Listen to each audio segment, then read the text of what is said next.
Good day everyone. Today I want to talk about compassion. Compassion is when we care about the feeling and needs of others and we do something to help them. It is not feeling bad for someone who is having through time. We actually do something to make their life better even if it's a thing.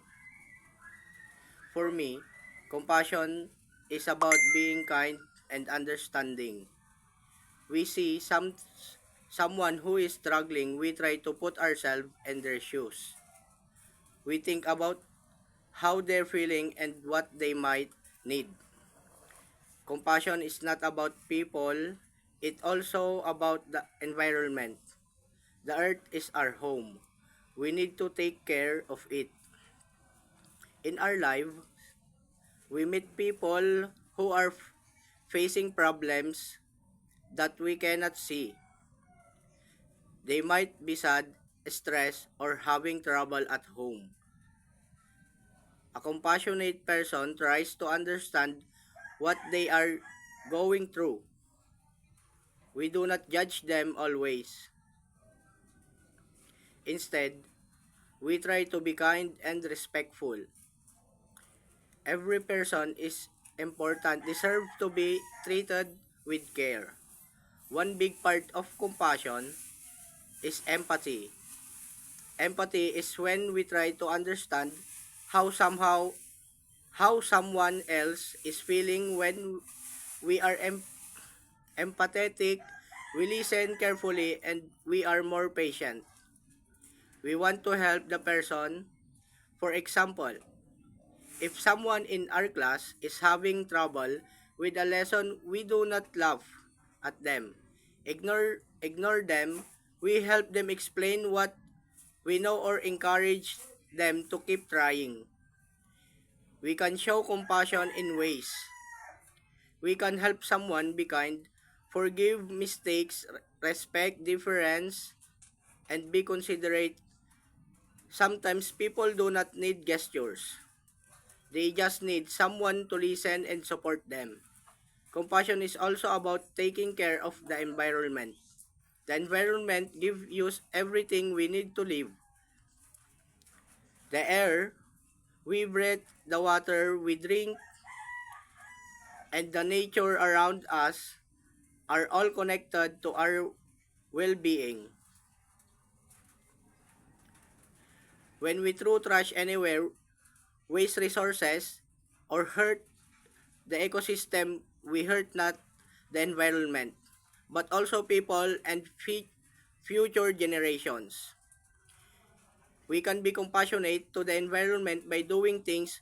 We can reduce waste, recycle, save water, conserve electricity, and not hurt nature. We can also join activities that helps the environment like up programs and community projects.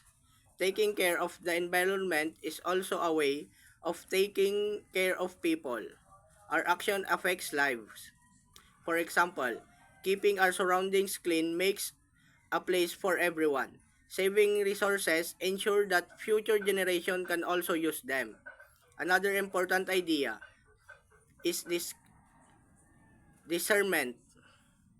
Commu- Communal discernment is when people come together to think, listen, and make decisions that good for everyone.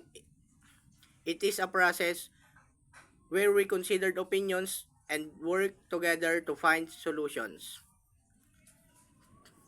Communal discernment is important because many problems cannot be solved by one person. Issues like poverty, environment, problems, and conflicts needs cooperations. When people practice discernment, they learn to listen to each other and think about how their decisions affect others.